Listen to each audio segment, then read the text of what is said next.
BA part third की class में आप सभी का स्वागत है।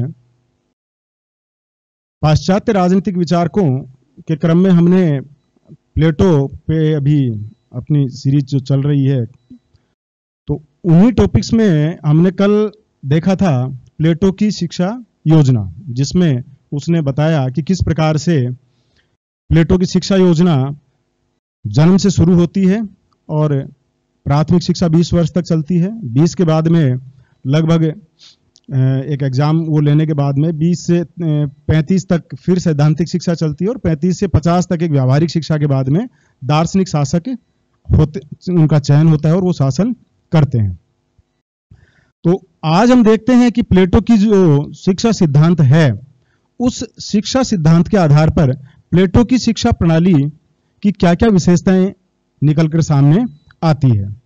तो जो सबसे पहली विशेषता हम इसमें देखते हैं कि प्लेटो की शिक्षा प्रणाली में, प्लेटो की शिक्षा प्रणाली एक दीर्घकालिक शिक्षा प्रणाली है, एक लंबे समय तक चलने वाली शिक्षा प्रणाली है। प्लेटो यहां तक कहता है कि शिक्षा जीवन पर्यंत चलने वाली एक प्रक्रिया है, क्योंकि प्लेटो का मानना है कि दार्शनिक शासक को हमेशा अपना विवेक जागृत रखना होता है।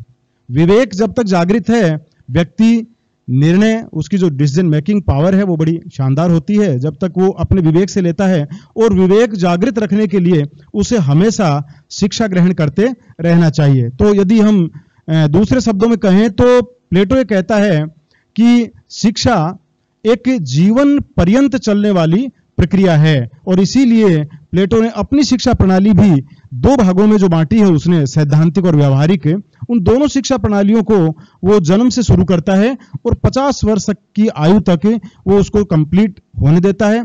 और जो व्यक्ति सफलतापूर्वक 50 साल तक अपनी शिक्षा पूरी कर लेता है, उस व्यक्ति को वो शासन करने का अधिकार देता है। प्लेटो मान लेता है कि वो व्यक्ति अब शासन करने का अधिकारी है, वह व्यक्ति अब विवेकवान है, वह व्यक्ति दर्शन में पारंगत है, वह व्यक्ति निर्णय क्षमता में पारंगत हो चुका है, और वो मानता है कि अब व्यक्ति में, उस व्यक्ति में बुराई या जो राष्ट्र हित हैं, उन हितों से हटने की संभावना बहुत कम होती है। तो हम कह सकते हैं कि शिक्षा प्रणाली है प्लेटो की, वो बहुत ही लंबी है और एक जीवन पर्यंत चलने वाली प्रक्रिया है। दूसरा, यदि हम देखें तो प्लेटो की जो शिक्षा व्यवस्था है उसका आधार है आयु। आयु का मतलब है कि प्लेटो ने अपनी शिक्षा व्यवस्था आयु से जोड़ी है। जन्म से लेकर 6 वर्ष जो उसने अपना पाठ्यक्रम निर्धारित किया है, उसने माना है कि हर आयु वर्ग में, हर आयु काल में व्यक्ति में कुछ विशेष क्षमताएं होती है, जिनके आधार पर वह कुछ विशेष चीजों को ग्रहण करता है और उनके आधार पर व्यक्ति की कुछ विशेष चीजों का विकास होता है। जैसे मानसिक विकास है, चारित्रिक विकास है, आत्मिक विकास है, तार्किक विकास है, उसकी ज्योतिष विद्या का विकास है, गणना का विकास है। ये जितनी भी अलग अलग जो हम व्यक्तित्व के विकास की जो ये विभिन्न बिंदु देखते हैं, प्लेटो का ये मानना है कि कुछ विशेष काल में वो व्यक्ति एक विशेष आयु में उसकी वो चीजें ग्रहण करने की क्षमताएं बहुत ज्यादा होती है। तो यदि उस आयु काल में व्यक्ति को वो सही चीजें दी जाए शिक्षा के माध्यम से, तो निश्चित रूप से व्यक्ति उस को अपना अधिक अच्छे से ग्रहण कर पाएगा और अपनी क्षमता का विकास कर पाएगा। जैसे उसने बताया है कि जन्म से 6 वर्ष तक की आयु में व्यक्ति का एक तरीके से चारित्रिक विकास हो जाता है। जन्म से लेकर 6 वर्ष तक आप व्यक्ति के, जैसे हम एक नया कंप्यूटर लाते हैं, नया मोबाइल लाते हैं, उसमें जो सॉफ्टवेयर डाउनलोड करते हैं और आगे चल के उन्हीं सॉफ्टवेयर के आधार पे उस कंप्यूटर की कार्यशैली बनती है। ये भी मानता है कि व्यक्ति जब यहाँ आता है जन्म से लेकर 6 वर्ष तक, वो बिल्कुल एक उसका मस्तिष्क है वो कोरा है, और उसमें जो डाउनलोडिंग प्रोसेस है वो उस समय शुरू हो जाता है। तो उसने अपना जो शिक्षा प्रणाली है उसमें बताया है कि जन्म से 6 वर्ष तक व्यक्ति को, जो बच्चा है उसको आप अच्छे चरित्र की कहानियां सुनाइए, आप उसमें राष्ट्रभक्ति के भाव जागृत करिए, आप उसमें परहित जो हैं, राष्ट्रहित हैं, जन कल्याण है, इस तरह की भावनाओं, बड़े बड़े महापुरुषों की उसको कथाएं सुनाइए, ताकि उसमें सद्गुणों का विकास हो, उसमें नैतिकता का विकास हो, एवं वह अपना व्यक्तित्व आगे चलकर उस व्यक्तित्व में वो सारी चीजें, वो सकारात्मक चीजें डाल सके। तो प्लेटो की जो शिक्षा प्रणाली है उसका आधार है आयु वर्ग। जन्म से 6 वर्ष, 6 से 12 वर्ष, 6 से 18 वर्ष, 18 से 20 वर्ष, 20 वर्ष से 30 वर्ष, 30 से 35 और 35 से 50 वर्ष। तो आयु के हिसाब से उसने अपनी शिक्षा प्रणाली को निर्धारित किया है। तीसरा जो प्लेटो की शिक्षा सिद्धांत की विशेषता निकल के आती है वो है प्लेटो की शिक्षा प्रणाली में वह सर्वांगीण व्यक्तित्व के विकास की बात करता है। प्लेटो की शिक्षा प्रणाली ऐसी नहीं है कि उसमें केवल उसने जैसे एथेंस में था केवल मानसिक शिक्षा पे या मानसिक विकास पे बल दिया गया था। स्पार्टा की शिक्षा प्रणाली थी उसमें शारीरिक शिक्षा पे बल दिया गया था। प्लेटो की शिक्षा प्रणाली यदि हम देखें तो प्लेटो की शिक्षा प्रणाली में शारीरिक, मानसिक और आत्मिक, तार्किक ये जितने भी विकास हैं उन सारे विकासों को प्रमुख स्थान देते हुए हर आयु वर्ग में उसके अनुसार पाठ्यक्रम का निर्धारण किया गया है ताकि व्यक्ति उस आयु में वो विकास कर सके। तो हम कह सकते हैं कि प्लेटो की जो शिक्षा प्रणाली है उसमें व्यक्ति के सर्वांगीण विकास को प्राथमिकता दी गई है और उसका जो पढ़ाने का तरीका है, उसकी जो शिक्षा का तरीका है उसमें भी आप देखेंगे कि सर्वांगीण पहलू उसमें लिए गए हैं। जो उसके पाठ्यक्रम में है सभी आवश्यक जो तत्व हैं वो शामिल किए गए हैं। जैसे उसने मानसिक, आप कह सकते हैं कि मानसिक, चारित्रिक और सैद्धांतिक एवं व्यावहारिक सारी प्रणालियां उसने अपनी शिक्षा प्रणाली में अपनाई है। तो हम ये तीसरा बिंदु इसका देख सकते हैं, सर्वांगीण विकास युक्त उसकी शिक्षा प्रणाली है। अगला जो बिंदु है वो है स्त्री एवं पुरुषों के लिए प्लेटो समान शिक्षा व्यवस्था की बात करता है। तो दोस्तों आज हम जहां देखते हैं कि महिला और पुरुष को लेकर पुरुष समानता को एक अभी हाल ही में जो एक पिछले लगभग 50-60 साल में हम देख रहे हैं कि एक नया दौर शुरू हुआ है, नई क्रांति शुरू हुई है महिला शिक्षा के क्षेत्र में। प्लेटो 428 ईसा पूर्व प्लेटो ये बात कहता है। प्लेटो, अब आप देखिए कि उस जमाने में प्लेटो स्त्री एवं पुरुषों के समान शिक्षा की बात करता है। प्लेटो का यह मानना था कि स्त्री एवं पुरुषों में स्वाभाविक प्रवृत्ति में कोई अंतर नहीं है, इनकी स्वाभाविक प्रतिभा जो है वो बिल्कुल समान है, उसमें किसी प्रकार का कोई अंतर नहीं मिलेगा। तो यदि इस दृष्टि से वो कहता है कि यदि स्त्री एवं पुरुषों को अवसर समान दिए जाएं तो उनकी प्रतिभा भी समान रूप से निखरती है और समान रूप से उनकी क्षमताओं का लाभ राज्य को मिलता है। तो प्लेटो मानता है कि केवल प्राकृतिक जो अंतर है ये महिला पुरुष में, उनके अलावा शारीरिक बनावट के अलावा स्त्री और पुरुष के मध्य प्लेटो किसी प्रकार का भेद नहीं मानता है। तो इस दृष्टि से प्लेटो की जो शिक्षा प्रणाली है उसमें स्त्री एवं पुरुष इनके मध्य किसी प्रकार का भेद नहीं किया गया है और सभी को समान शिक्षा की बात प्लेटो करता है।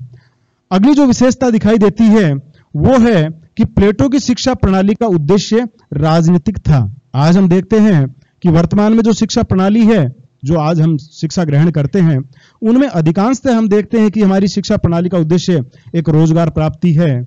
हम एक मिनिमम क्वालिफिकेशन प्राप्त करते हैं, कुछ में उसके बाद में हम मास्टर डिग्री वगैरह लेते हैं, मैनेजमेंट की डिग्रियां लेते हैं, टेक्निकल डिग्रियां लेते हैं, चिकित्सा की डिग्रियां, विभिन्न जो डिग्रियां लेते हैं उनका उद्देश्य उस क्षेत्र में ज्ञान प्राप्ति करना एवं उसके बाद में उस क्षेत्र में जीविकोपार्जन करना भी एक मुख्य उद्देश्य है। लेकिन प्लेटो की जो शिक्षा प्रणाली है, इस प्लेटो की शिक्षा प्रणाली का यदि हम अंतिम उद्देश्य देखें तो इसका उद्देश्य राजनीतिक था। इसका उद्देश्य था एक दार्शनिक शासक की खोज करना, एक दार्शनिक शासक की खोज करना कि ये जो पूरी शिक्षा प्रणाली है, इसकी जो 50 साल तक की शिक्षा प्रणाली है, इसको सफलतापूर्वक जो भी व्यक्ति पूरा कर पाएगा वह प्लेटो का दार्शनिक शासक होगा। उसका मानना है कि इतना दर्शन उत्पन्न होने के बाद में, इतना ज्ञान प्राप्त करने के बाद में व्यक्ति में स्वाभाविक रूप से सद्गुण उत्पन्न हो जाएंगे, वह व्यक्ति सद्गुणी बन जाएगा और ऐसा सद्गुणी व्यक्ति ही राज्य को सही दिशा दे सकता है, राज्य का सही संचालन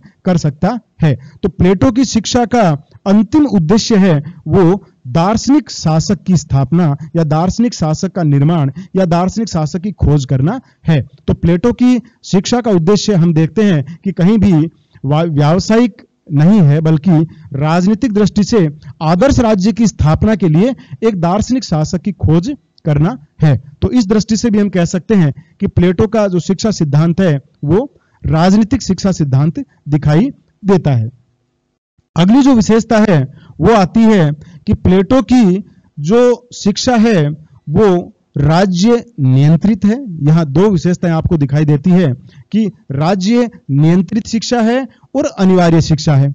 हमने देखा था कि एथेंस की जो शिक्षा प्रणाली थी वो वैकल्पिक थी, वो निजी हाथों में थी, व्यक्ति के हाथ में था कि वह शिक्षा अपने बच्चों को दिलवाए या नहीं दिलवाए।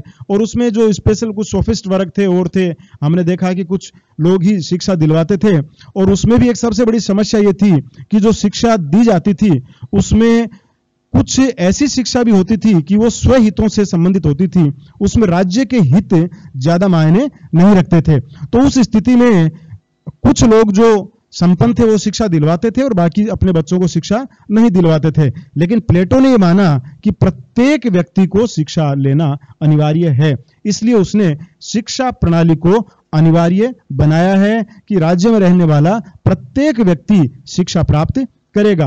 और दूसरा यह है कि प्लेटो की शिक्षा प्रणाली पूरी तरीके से राज्य के नियंत्रण में है, उसने निजी हाथों में शिक्षा को नहीं छोड़ा है। जो भी पाठ्यक्रम निर्धारित होगा पूरे राज्य का एक साथ होगा, किस तरीके से पढ़ाया जाएगा, क्या सैद्धांतिक शिक्षा दी जाएगी, कहाँ एग्जाम लेनी है, क्या लेनी है, ये सारा जो सिस्टम है, तो प्लेटो ने राज्य नियंत्रित शिक्षा की बात की है और अनिवार्य शिक्षा की बात की है।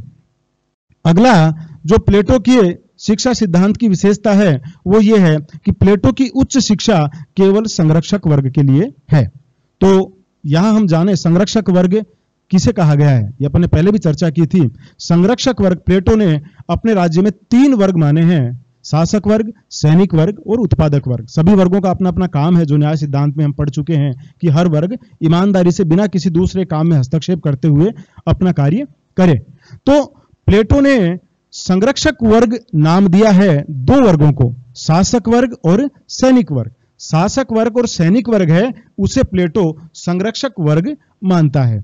तो उच्च शिक्षा, यहां हम देखते हैं कि जो प्राथमिक शिक्षा है जो सब लेते हैं उसमें जो भी अनुत्तीर्ण हो गए वो व्यक्ति उत्पादक वर्ग में चले जाते हैं और कुछ सामान्य सैनिक जो सैनिक हैं उनमें चले जाते हैं। लेकिन सैनिक अधिकारी, सेना के लिए निर्णय लेना, ये करना, इस तरह का जो सैनिक वर्ग है वो उच्च शिक्षा के माध्यम से तय होता है। प्रशासनिक अधिकारी उच्च शिक्षा के माध्यम से तय होते हैं। और सबसे अंतिम जो सर्वोत्तम स्वरूप है प्रशासन का, दार्शनिक शासक, वो वर्ग भी उच्च शिक्षा के लिए उच्च शिक्षा से ही तैयार होता है। तो प्लेटो की उच्च शिक्षा केवल संरक्षक वर्ग के लिए ही है। यद्यपि आलोचक इस बात पर भी करते हैं कि प्लेटो ने उत्पादक वर्ग को कहीं भी इसमें ये क्लियर नहीं किया है कि उत्पादक वर्ग प्रारंभिक शिक्षा कैसे लेगा, क्या लेगा। उसने बिल्कुल एक गोलमोल सा वो अपना उसमें रखा है, अपना ज्यादा उसके ऊपर कोई वर्णन नहीं किया। तो ये अपन आलोचनाओं में देखेंगे कि प्राथमिक शिक्षा में भी उत्पादक वर्ग के लिए उसने कोई स्पष्ट दिशा निर्देश जारी नहीं किए हैं। तो ये जब आलोचना अपन देखेंगे शिक्षा प्रणाली की, उस शिक्षा प्रणाली की आलोचना में हम उन बिंदुओं को देखेंगे। तो अगला जो बिंदु है वो है उच्च शिक्षा केवल संरक्षक वर्ग के लिए ही प्लेटो व्यवस्था करता है। अगली जो विशेषता है वो आती है कला एवं साहित्य पर प्लेटो कठोर नियंत्रण की व्यवस्था करता है। उसका ये मानना है, और यहां आप इसको भी देख लेना कि राज्य नियंत्रित जो शिक्षा थी उसमें एक प्लेटो का मुख्य उद्देश्य यह भी था कि व्यक्ति जब राज्य के नियंत्रण में शिक्षा को ग्रहण करेगा तो उसमें कल्याणकारी भावनाएं होंगी, राज्य के कल्याण से भावनाएं जुड़ी होंगी। और यदि अनिवार्य शिक्षा योजना का मुख्य उद्देश्य था कि व्यक्ति अपने चरित्र का विकास कर सके और कर्तव्यों और अपने अधिकारों को निस्वार्थ, जो अधिकार तो खैर प्लेटो बात नहीं करता है, प्लेटो कर्तव्यों की बात करता है, तो कर्तव्य एवं अपने निस्वार्थ राज्य सेवा की भावना वो जागृत उसमें की जा सके। तो उसने माना है कि राज्य के उद्देश्य से भी राज्य नियंत्रित और अनिवार्य शिक्षा की व्यवस्था की जानी चाहिए। अगला जो हम कह रहे थे कि कला और साहित्य पर उसने कठोर नियंत्रण रखा है। तो मित्रों प्लेटो का ये मानना है, प्लेटो अपनी जगह जगह कहता है कि यदि किसी राज्य का साहित्य खराब हो जाता है तो उस साहित्य में सारी चीजें जो भी हमारे मन पे जो प्रभाव डालने वाला जो कला है, नैतिक कलाएं हैं, जो संगीत है, जो लिटरेचर है, साहित्य जो भी है, जितना भी, तो ये सारा ये कहता है कि जो हम पढ़ते हैं, सुनते हैं, देखते हैं, इस तरह का जो साहित्य है, यदि किसी राज्य में वो कुसाहित्य आ गया, खराब साहित्य आ गया, तो उसका दुष्प्रभाव युवाओं की मानसिकता पर पड़ता है। क्योंकि युवा वही देखते हैं, वही सुनते हैं, जो देखते हैं सुनते हैं, उन्हीं का प्रभाव युवाओं के मन और मस्तिष्क पर छा जाता है और युवाओं का आदर्श वैसा ही हो जाता है। तो प्लेटो ने माना है कि यदि हमें युवा वर्ग को सही दिशा देनी है, युवा वर्ग को राष्ट्र से जोड़ के रखना है, तो हमें निश्चित रूप से साहित्य पर कठोर नियंत्रण राज्य द्वारा रखना होगा। प्लेटो इस तरह का जो अपना साहित्य पर नियंत्रण रखता है, इस तरह के साहित्य के सृजन की बात करता है जिससे समाज के युवाओं में भौतिकवादी प्रवृत्तियों के स्थान पर नैतिक प्रवृत्तियां ज्यादा से ज्यादा जागृत हो। उसका ये मानना है कि जितना ज्यादा व्यक्ति के नैतिक प्रवृत्तियां जागृत रहेगी, उतना ही व्यक्ति सद्गुणी रहेगा और उतना ही व्यक्ति ज्ञान के मार्ग पे चलेगा। तो वो मानता है कि जितना ज्ञान उसमें होगा, सद्गुण होगा, और जितना सद्गुण होगा तो वो सद्गुण पर वो कहता है कि यदि साहित्य पे नियंत्रण नहीं होगा, यदि साहित्य पे कुप्रभाव साहित्य का युवाओं के मन और मस्तिष्क पर आ गया, तो फिर जो सद्गुण है, जो उसने ले भी लिए हैं, उनको बनाए रखना स्वाभाविक या सहज नहीं होगा। इसलिए प्लेटो ने इस बात की विशेष व्यवस्था की है कि कला एवं साहित्य, जिसमें संगीत है, कला है, साहित्य है, साहित्य सृजन है, ये जितना भी सारा है, लिटरेचर वगैरह ये सारा, तो इसमें उसका मानना है कि राज्य का कठोर नियंत्रण होना चाहिए ताकि किसी भी प्रकार का कुप्रभाव युवाओं के मन और मस्तिष्क में नहीं पड़े, तथा ऐसा साहित्य हो जो युवाओं को हमेशा एक सकारात्मक ऊर्जा उनमें पैदा करे, राष्ट्र के प्रति प्रेम उनमें पैदा करे, विवेक उनके अंदर पैदा करे और एक ऐसी व्यवस्था उनके अंदर बनाए रखे युवाओं के मन और मस्तिष्क में कि वो सदैव स्वहित की तुलना में राज्य हित को सर्वोपरि माने, अपने कर्तव्यों का निर्वहन ढंग से कर सके। और प्लेटो का ये मानना है कि ये तभी संभव है जब कला और साहित्य आपका उच्च कोटि का होगा, उत्कृष्ट होगा। तो अगली जो प्लेटो के शिक्षा सिद्धांत की विशेषता है वह है कि प्लेटो ने प्राविधिक एवं व्यावसायिक शिक्षा को स्थान नहीं दिया है। प्लेटो की शिक्षा प्रणाली में हम पहले भी बात कर चुके हैं कि प्लेटो की शिक्षा प्रणाली का उद्देश्य रोजगार से नहीं था, उसका उद्देश्य राजनीतिक था। उसका उद्देश्य व्यक्ति में नैतिक भावनाओं का विकास करना था, आत्मिक भावनाओं का विकास करना था, चारित्रिक भावनाओं का विकास करना था। इसलिए उसने अपनी शिक्षा प्रणाली में कहीं भी व्यावसायिक एवं प्राविधिक शिक्षा को स्थान नहीं दिया है। ये मानता है कि ये उत्पादक वर्ग का काम है और ये उत्पादन करना, ये उसने वहीं शिक्षा के प्रारंभिक स्तर पर ही छोड़ दिया है। प्लेटो की शिक्षा का अंतिम उद्देश्य है वो है जो दार्शनिक शासक की स्थापना करना, वही उसका उद्देश्य रहा है। तो उसने प्राविधिक एवं व्यावसायिक शिक्षा के स्थान पे अपने राजनीतिक उद्देश्य को प्राप्त करने के लिए, अपने दार्शनिक शासक की खोज को पूरा करने के लिए उसने अपनी शिक्षा प्रणाली में ज्योतिष है, तर्कशास्त्र है, दर्शन है, गणित है, इन विषयों को इस तरीके से रखा है कि शासन संबंधी समस्त कलाओं का विकास, शासन संबंधी समस्त विशेषताएं या विशेषज्ञताएं हैं, वो एक व्यक्ति प्राप्त कर सके। तो ये हमने देखी है कुछ प्लेटो के शिक्षा सिद्धांत की सामान्य विशेषताएं। अगले वीडियो में हम देखेंगे प्लेटो के शिक्षा सिद्धांत की आलोचना और उसका महत्व।